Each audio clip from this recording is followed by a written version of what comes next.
Shooting లేకపోతే అందరం కలిసి సినిమాలకు వెళ్ళిపోయేవాళ్ళం. ఓకే. ఈ మేము ఐదుగురం కలిసి సినిమాలకు వెళ్ళిపోయేవాళ్ళం. ఓకే.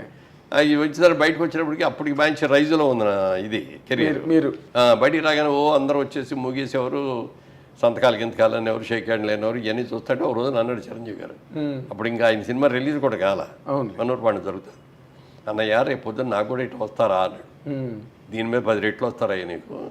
ఎలా చెప్పారు సార్? ఎలా చెప్పాను అంటే, ఆయన కొత్త సినిమా, మొట్టమొదటి సినిమాది, దానికి ముందు ఏదో పునాదిరాళ్ళు ఏదో చేశారు. ప్రాణం ఖరీదు కూడా ఇది జరుగుతూ ఉండగానే వచ్చింది అది.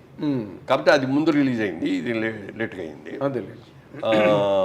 అప్పుడు మేమందరం కలిసి కూర్చున్నప్పుడు అతను నేనే ఉండవు, మీ ఇష్టం వచ్చిన సాంగ్ ఏంటి ఏదైనా, నేను డ్యాన్స్ చేస్తాను ఇవ్వడు. అంటే తెలుగా, ఇంగ్లీషా, హిందీ, అంటే ఏ లాంగ్వేజ్ అయినా మ్యూజిక్ సౌండ్ అంటే దానికి తగ్గట్టుగా రిథమిక్గా చేసేవాడు.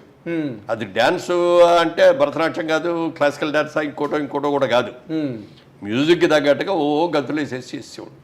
మనం బలి చేస్తున్నాడే, ఇక ఇంతకంటే కావాల్సింటే ఎలాంటి ఏంటి అనుకున్నాం. తర్వాత అతనిలో అడ్వాంటేజ్ అంటే కళ్ళు ఎక్సలెంట్ కళ్ళు అండి. అతని కళ్ళు కోపంగా చూశాడంటే అసలు చాలా ఇదిగా ఉంటుంది. అలాగే నవ్వుతూ కామెడీ కూడా బాగా చేయగలడు. మంచి టైమింగ్ అండి. మంచి టైమింగ్ ఉంది. అప్పుడు కృష్ణనాథ్ గారు అన్నాడు ఒక రోజున, మురళీమోహన్ వీడు మంచి విలన్ అవుతాడయ్యా మన తెలుగు ఇండస్ట్రీలో, బాగున్నాడు అన్నాడు. ఇండస్ట్రీలో విలన్ అవటం ఏంటంటే బాబు, ఇండస్ట్రీకి మొగుడు అవుతాడు చూడండి. ఫస్ట్ సినిమా రిలీజ్ అవ్వకముందే అన్నా నేను. అవునా? అయితే ఈ మాట నాతో అరవింద్ గారు కూడా అన్నారండి. ఇది వాళ్ళ సిస్టర్కి సంబంధం వచ్చినప్పుడు, సరే మంచి విలన్ అవుతాడు ఇండస్ట్రీలోని 100% అని అనుకున్నానండి, బట్ హీరోగా ఇంత అని నేను అనుకోలేదని అరవింద్ గారు కూడా అన్నారు సార్ నాతో. హీరోగా టర్న్ అవడం పట్ల అసలు మీరు హీరోగానే అవుతారని ఎక్స్పెక్ట్ చేశారా, లేదా విలన్ లాగా వెళ్ళి? అట్లా కాదు, మొట్టమొదటి కొంచెం హీరోగానే నెగిటివ్ క్యారెక్టర్ చేశాడు. అదే కుక్కగాటు చెప్పు దెబ్బ అట్లాంటి. ఆ తర్వాత నుంచి పాజిటివ్ క్యారెక్టర్లోకి వచ్చాడు బ్రహ్మాండంగా. సో మీరు ఆయన సక్సెస్ని అంటే ఆయన వచ్చిన తర్వాత కొన్ని సినిమాల్లో విధానాలు చాలా మారిపోయినాయి. సాంగ్స్ అంటే ఏదో హీరోయిన్ మీద ఎక్కువ చేస్తారు, సాంగ్ హీరోలు ఎక్కువ పరిగెట్టడం, ఊటీ తోటలో లేకపోతే నాగేశ్వరరావు గారికి బాగా డ్యాన్స్ చేసేవారు ఆ రోజు. స్టెప్పులు అంటే నాగేశ్వరరావు, కృష్ణ గారి స్టెప్పులు కానీ, శోభన్ బాబు గారి స్టెప్పులు కానీ, ఎన్టీఆర్ గారి స్టెప్పులు కానీ, అవన్నీ మా అందరి ఒక టైప్, ఒక స్కూల్ మీద. కాకపోతే ఏంటంటే సలీం మాస్టర్ వచ్చిన తర్వాత రామారావు రెచ్చిపోయారు. అవునండి, బ్రహ్మాండంగా చేసేవాడు. ఎదురులేని మనిషి కదా బిగినింగ్. కృష్ణమ్మ కుందామరారి పాట బిగినింగ్ అండి, రామారావు స్టెప్ లేయడం. సో ఆ విధంగా మేము పెద్ద టాలెంట్ కాకపోయినా ఉన్నంతలో చేయగలిగాం అనేది అంట. బట్ చిరంజీవి వచ్చినప్పుడు టోటల్గా వరల్డ్ మారిపోయింది. అదే అన్న, సాంగ్స్ సిస్టమ్స్ మారిపోయింది, ఫైట్ సిస్టమ్స్ కూడా బోడదు మార్పు వచ్చింది. ఫైట్లో ఏం చేసేవారంటే, ఫైట్ మాస్టర్ లాగానే అన్న నువ్వే ఎక్కువ కష్టపడుతూ రిస్క్లన్నీ షార్ట్లన్నీ పెడతాను, డూపులు చేసేస్తారు, మధ్య మధ్యలో మీకు క్లోజ్ షాట్లు ఇస్తాను నేను. ఓకే, ఎందుకంటే రామారావు అలాగే చేశారు, నాగేశ్వరరావు కూడా అలాగే చేశారు. ఎవరైనా సిస్టమ్ అది, కెమెరాకి ఇట్లా కొట్టండి అని మనం ఇట్లా 4-5 సార్లు కొట్టం, ఇట్లా కొట్టం తీసేవాడు. అవతల వాళ్ళు డమాలు పడిపోతుంటారు వాళ్ళు. అట్లా చిరంజీవి గారు వచ్చిన తర్వాత వీటన్నిటిలోనూ మార్పు వచ్చింది.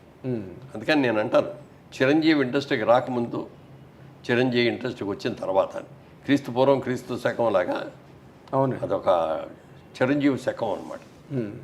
అంత సక్సెస్ అవ్వటం, సాంగ్స్ బ్రహ్మాండంగా చేసేయడం, ఫైట్లు బ్రహ్మాండంగా చేసేయడం. ఆ తర్వాత కృష్ణ గారు మేమందరం ఇట్లా ఫైట్లు చేస్తుంటే ఎవరికి నచ్చేయి కదా. అవునండి, అవన్నీ ఏంటో తేలిపోయాయి. చిరంజీవి గారు వచ్చి ఫైట్లు చేసిన తర్వాత ఇంకెవరు డూప్ అంటే కూడా ఒప్పుకునేవాడు కదా.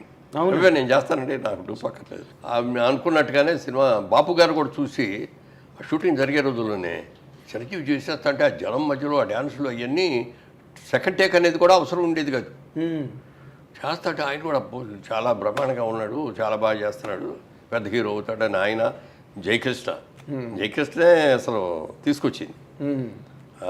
ఫిల్మ్ ఇన్స్టిట్యూట్లో చేసిన వాళ్ళలో బాగున్నాడు ఈ కుర్రాడని చెప్పి జయకృష్ణ తీసుకొచ్చి పెట్టాడు. అవునా? అప్పుడు క్రాంతి కుమార్ కూడా చూసి క్రాంతి కుమార్ ప్రాణం ఖరీదులో పెట్టాడు.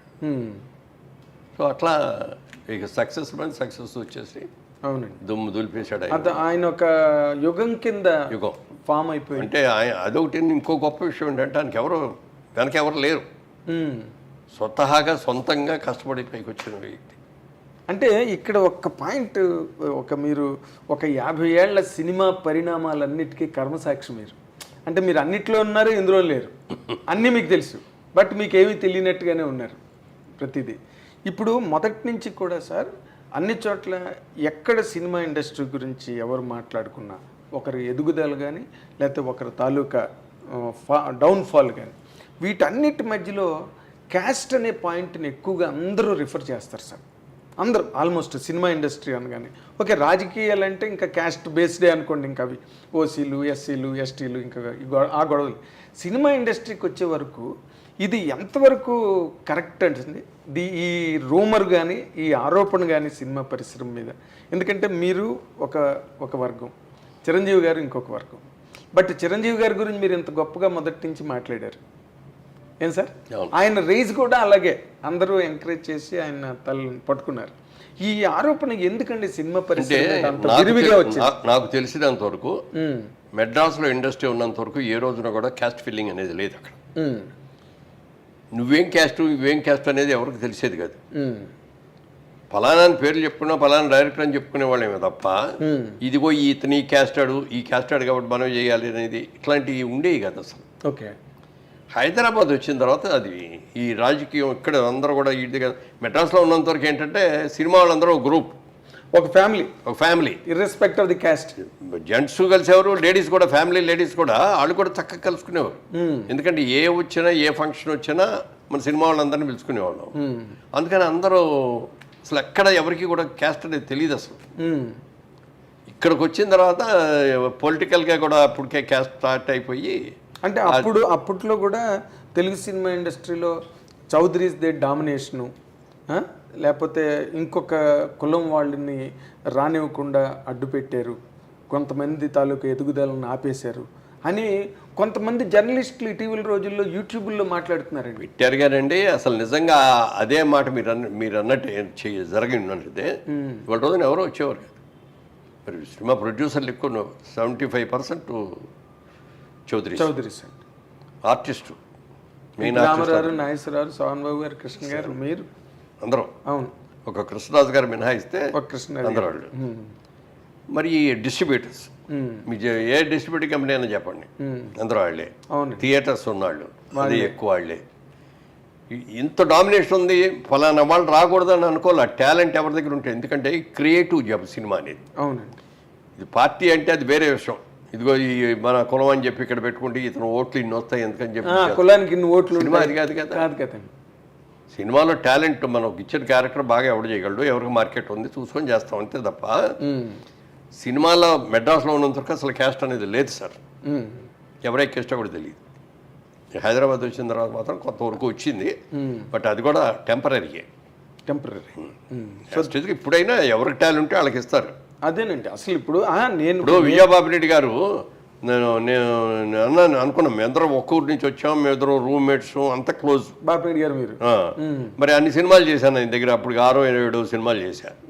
చిరంజీవి వచ్చిన కానీ చిరంజీవి షిఫ్ట్ అయ్యాడు. అది ఎప్పుడు తప్పని నేను అనుకోలే. చిరంజీవి టాలెంట్, అద్భుతమైన టాలెంట్ ఉంది, మంచి మార్కెట్ ఉంది, అప్పటికే బాగా మార్కెట్లోకి వచ్చాడు. అవునండి, ఫైల్లోకి అని చెప్పి బాపిరెడ్డి బాగుంటుంది అతనితో చేయి అన్నా నేను కూడా. అట్లా అది ఈర్చిపడేవాడిని. అతను మన కులం కాదు అయితే బాపిరెడ్డి గారు ఇదేంటి అది, అతను కాపు మనం కమ్మ కదా ఇదేంటి అని అన్ని ఉండేవాడిని. నన్నే పెట్టుకోను, నేను నన్ను వదిలేసి అతను పెట్టుకుంటామంటే అనలేదు కదా. అవునండి. మనకి ఏంటంటే సినిమా ప్రొడ్యూసర్గా తెలుగు ఎవరైనా సరే సినిమా హిట్ అవ్వాలి, నటించగలగాలి కదండి, పెర్ఫామ్ చేయగలగాలి కదా. ఇప్పుడు ఎన్టీ రామారావు చౌదరి అయినంత మాత్రాన్ని ఆయన అందరూ ఆరాధించలేదు. అదే కదా. కృష్ణుడిగా రాముడిగా ఏ వేషం వేస్తే ఆ వేషాన్ని ఆరాధించారు రామారావుని. నాగేశ్వరరావు, దేవదాసు అలాంటి విప్రనారాయణ మహా పాత్రలు చేశారు ఆయన, కాబట్టి నిలబడ్డారు. అవును, పోయిన వాళ్ళు ఎంతమందో తెలియదండి. అదే కదా. ఇప్పుడు ఎంతమంది ఇండస్ట్రీకి వచ్చి ఎంతమంది వెళ్ళిపోయారు. ఈ రకమైన విమర్శ ఎక్కువ ఎదుర్కొన్న పరిశ్రమ సెక్టార్ ఏదైనా ఉంటే సినిమా ఇండస్ట్రీ ఒకటే సార్.